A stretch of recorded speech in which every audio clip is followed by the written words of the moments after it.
généraux de l'armée nigérienne au lendemain du putsch ayant renversé le président Bazoum pour que le monde entier n'assiste à un incroyable scénario de barbouzerie d'État digne film de l'époque coloniale mené par la France pour neutraliser les putschistes au Niger et rétablir l'ordre constitutionnel à travers la libération du président Bazoum.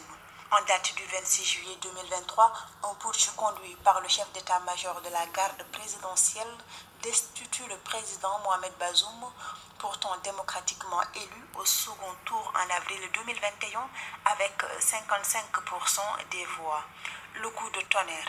Après le Mali et le Burkina Faso ayant subi le même sort, le Niger, qui héberge une des plus grandes bases militaires françaises en Afrique, est aussi le principal fournisseur d'uranium. En 24 heures, la France organise un scénario de contre-putsch, comme le révèle l'état-major des putschistes le 31 juillet. Dans sa ligne de conduite allant dans le sens de la recherche des voies et moyens pour intervenir militairement au Niger, la France, avec la complicité de certains Nigériens, a tenu une réunion à l'état-major de la garde nationale du Niger pour obtenir des autorisations politiques et militaires nécessaires.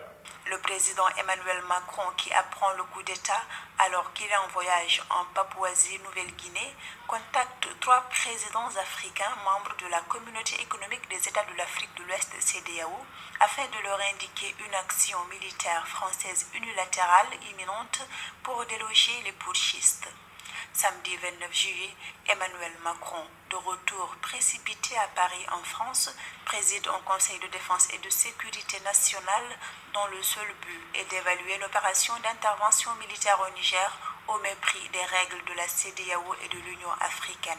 Le scénario hollywoodien est arrêté. Les 1500 soldats français déployés au Niger seront impliqués avec le renfort matériel des éléments basés au Tchad et en Côte d'Ivoire. Le brouillage des signaux est ordonné.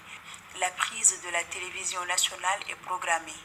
La neutralisation des membres du putsch par frappe aérienne sur le palais présidentiel dans l'aile où ils sont retranchés en négociation avec une armée loyaliste divisée et avalisée. Pour actionner les accords de défense entre la France et le Niger, pourtant juridiquement inopérants dans un tel scénario, le Premier ministre exfiltré délègue sa signature à Assoumani Moussaoudou, ministre des Affaires étrangères, devenu subitement Premier ministre par intérim. Texte similaire qui sera signé par le commandant de la garde nationale. Une fuite de ce scénario macabre va révolter les plus farouches soutiens du président Bazoum dans l'armée loyaliste et provoquer l'effet inverse. En 24 heures, l'armée nigérienne réunifiée avalise la destitution du président Bazoum.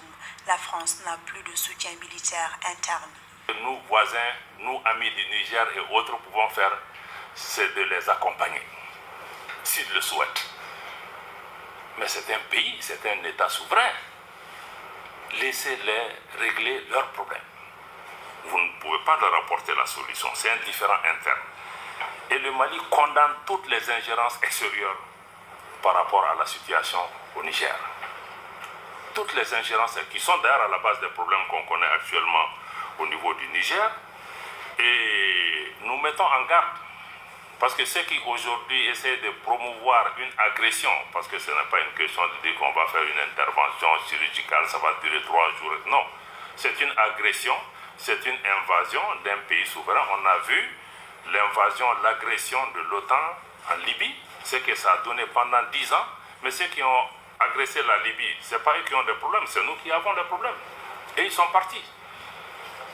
S'ils attaquent le Niger aussi, nous, on va vivre ça ici. Dépourvu du soutien de ses contacts dans l'armée loyaliste du Niger, la France va remiser son scénario hallucinant d'une attaque et de meurtres ciblés des putschistes pour mettre la pression sur la CEDEAO et ses pays membres afin d'engager une intervention armée et immédiate, pilotée et financée par la France avec livraison illimitée de matériel militaire et compensation financière pour les États membres participant à l'opération.